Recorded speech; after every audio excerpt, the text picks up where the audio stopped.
Lectura del libro del profeta Isaías. Señor de los ejércitos, ofrecerá a todos los pueblos sobre esta montaña un banquete de manjares suculentos, un banquete de vinos añejados, de manjares suculentos, medulosos, de vinos añejados, decantados. Él arrancará sobre esta montaña el velo que cubre a todos los pueblos, el paño tendido sobre todas las naciones, destruirá la muerte para siempre. El Señor enjugará las lágrimas de todos los rostros y borrará sobre toda la tierra el oprobio de su pueblo, porque lo ha dicho Él, el Señor. Y se dirá en aquel día: ahí está nuestro Dios, de quien esperábamos la salvación. Es el Señor en quien nosotros esperábamos. Alegrémonos y regocijémonos de su salvación, porque la mano del Señor se posará sobre esta montaña.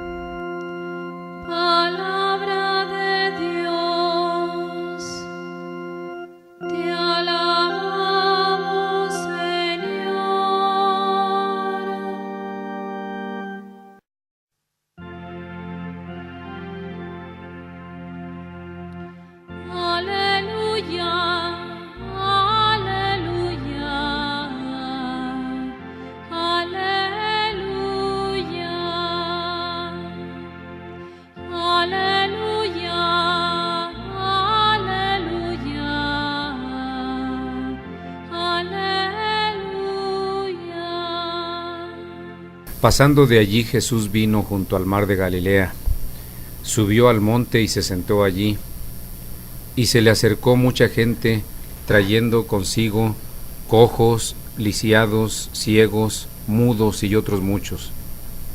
Los pusieron a sus pies y él los curó. De suerte que la gente quedó maravillada al ver que los mudos hablaban, los lisiados quedaban curados, los cojos caminaban y los ciegos veían, y glorificaron al Dios de Israel. Jesús llamó a sus discípulos y les dijo: siento compasión de la gente, porque hace ya 3 días que permanecen conmigo y no tienen qué comer, y no quiero despedirlos en ayunas, no sea que desfallezcan en el camino. Le dicen los discípulos: ¿cómo hacernos en un desierto con pan suficiente para saciar a una multitud tan grande? Díceles Jesús: ¿cuántos panes tenéis? Ellos dijeron: 7 y unos pocos pececillos. Él mandó a la gente acomodarse en el suelo. Tomó luego los 7 panes y los peces, y dando gracias, los partió e iba dándolos a los discípulos, y los discípulos a la gente. Comieron todos y se saciaron, y de los trozos sobrantes recogieron 7 espuertas llenas. Palabra del Señor. Gloria a ti, Señor Jesús. Hermanos, la metodología que sigue el Adviento, creo que ya la estamos conociendo o la hemos conocido. La primera lectura hace una promesa y luego el Evangelio nos muestra cómo esa promesa se cumple en Jesucristo.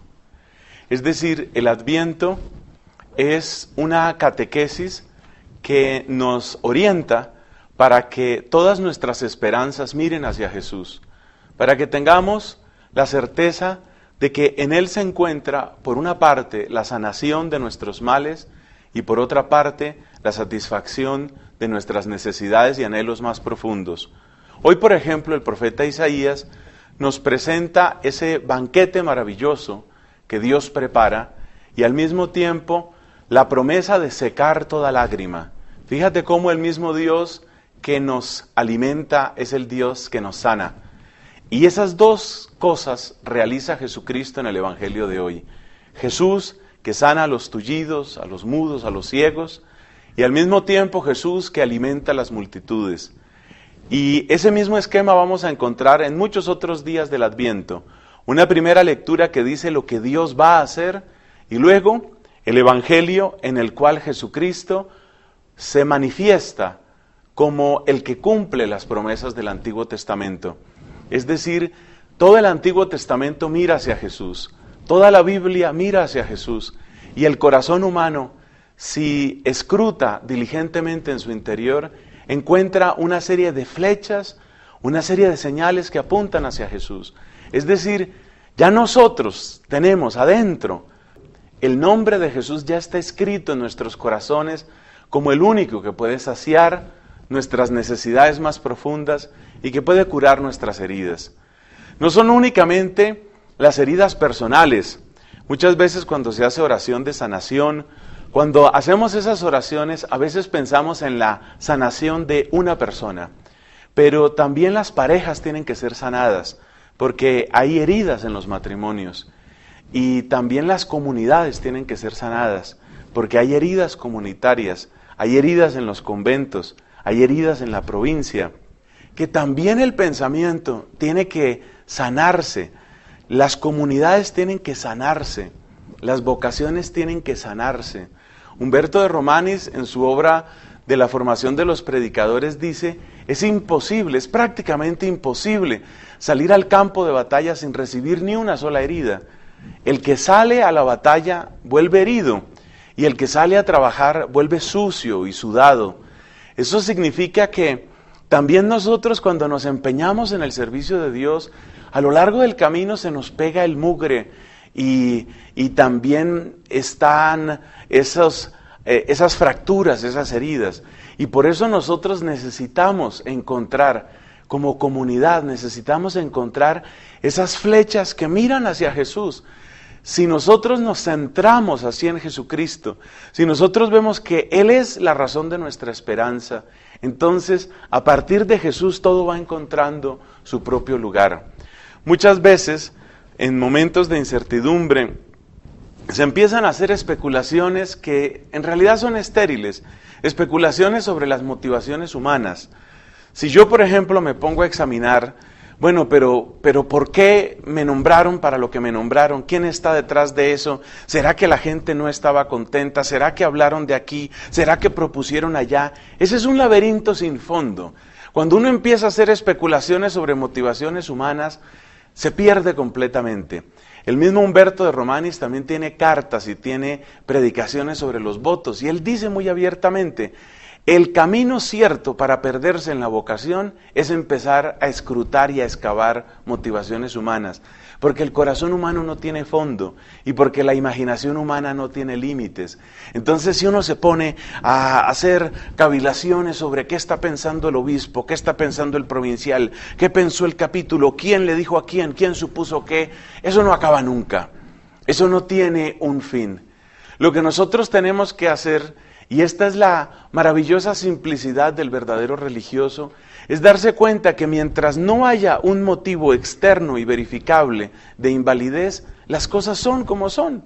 Entonces, en el caso mío, pues hubo una determinación, no hay ningún motivo externo verificable que me haga dudar a mí de eso, yo no voy a perder tiempo especulando en nada, yo abrazo la voluntad de Dios y busco qué quiere Jesús de mí. Y busco qué quiere Jesús en mi vocación. Y busco cómo puedo rendirme más completamente a los pies de Jesucristo. No quiero ponerme de ejemplo, ni mucho menos, sino quiero decir que en Él, únicamente en Él, pueden encontrar descanso nuestros corazones. Yo creo que estos días y los días que vengan más adelante para esta comunidad, son días en que todos tenemos que mirar más hacia Jesús. Por algo que hizo la providencia de Dios, que este cambio inesperado sucediera en Adviento, para que nosotros viviéramos estos momentos como un Adviento, esperando que Jesús haga su obra plena, haga su obra perfecta en cada uno de nosotros. Quiero decir una palabra de particular exhortación a mis hermanos y amigos novicios. Ustedes tienen una parte muy importante en esto. Ciertamente, como novicios ustedes no tienen ni voz ni voto, pero eso es en las instituciones legisladas por el derecho.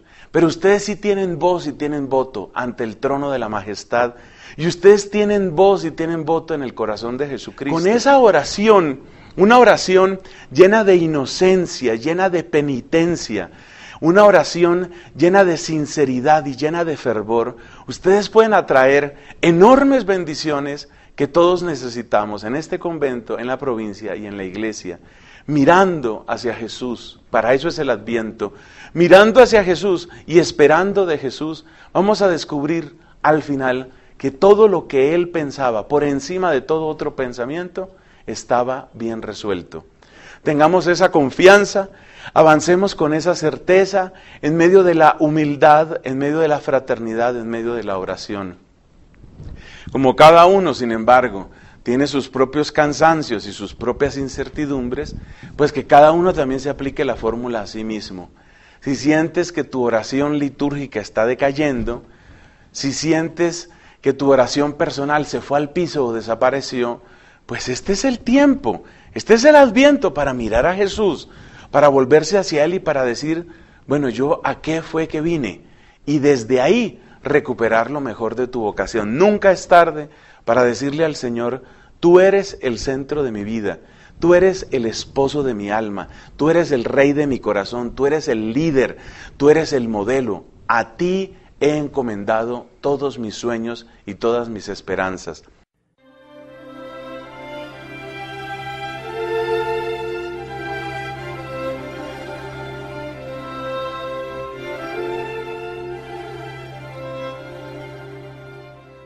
Vamos a ver qué nos ofrecen las lecturas que la Iglesia ha preparado para nosotros en este día. Este es el miércoles de la primera semana de Adviento. Sabemos ya que el Adviento es el tiempo de la espera, o si digo mejor, el tiempo de la esperanza. ¿Y cómo nos va a educar la Iglesia en este tema de la esperanza? Pues a base de presentar la promesa y el cumplimiento. Esta es la dinámica que vamos a encontrar en el Adviento, promesa y cumplimiento. Lo que muchas veces nos decepciona más de los personajes públicos, sobre todo de los políticos, es que la gente promete y no cumple. Y cuando se promete y no se cumple, se destruye la esperanza. Ya la gente no espera nada. Por eso encontramos tanta apatía, porque la gente ha perdido la confianza y ha perdido la esperanza. No en todos, pero sí en muchos servidores públicos. Según eso, la esperanza se construye a base de mostrar promesa y cumplimiento. Y muchas de las lecturas del comienzo del Adviento tienen exactamente esta estructura. Es decir, nos muestran en el Antiguo Testamento lo que Dios prometió y luego nos muestran cómo en Jesucristo, en el Nuevo Testamento, se llega a ese cumplimiento. En este caso, en el capítulo 25 del profeta Isaías, tenemos unas promesas maravillosas. Dios promete consolar a su pueblo, secar las lágrimas. Dios promete también un banquete abundantísimo, un banquete generoso para todos los suyos. ¿Y qué es lo que encontramos en el Evangelio? En el capítulo 15 de San Mateo, encontramos cómo Jesús, por una parte, es aquel que sana, aquel que cura toda dolencia. Los enfermos del cuerpo, de la mente, del alma, se acercan a Jesucristo y encuentran en Él salud, encuentran en Él sanación y consuelo. Pero Jesús es también el que prepara ese banquete maravilloso. Con la multiplicación de los panes, Jesús está mostrando no solamente su compasión, su misericordia, sino que está mostrando sobre todo que en Él se cumplen todas esas promesas maravillosas, lo que podemos llamar las promesas mesiánicas que venían desde el Antiguo Testamento. Es decir, tenemos la dinámica promesa, cumplimiento. ¿Qué queda para nosotros de estas lecturas? Dos cosas. Primero, que tenemos un Dios del que podemos fiarnos. Yo te invito a que en este día tú pongas a prueba la fidelidad de Dios. Es decir, si tú realmente tienes una alianza de corazón con el Señor, si tú has recibido su palabra y sus mandamientos, pues preséntate ante Él, preséntate ante su trono con entera confianza. De ahora en adelante no vas a vivir como esclavo ni mucho menos como forastero, sino que vas a vivir como hijo queridísimo, como hija amadísima de Dios, como aquella persona que tiene experiencia y sabe de quién se ha fiado. Pero también que nos quede la otra enseñanza. Así como Dios promete y cumple, pues cuida tú tus palabras y yo las mías. Que no seamos de aquellos que dicen mucho y luego no salen con nada. Que seamos gente de fiar, como verdaderos servidores, como verdaderos renacidos en el amor de aquel que cuando promete, cumple. Que Dios te bendiga. Estuvo contigo Fray Nelson Medina de la Orden de Predicadores.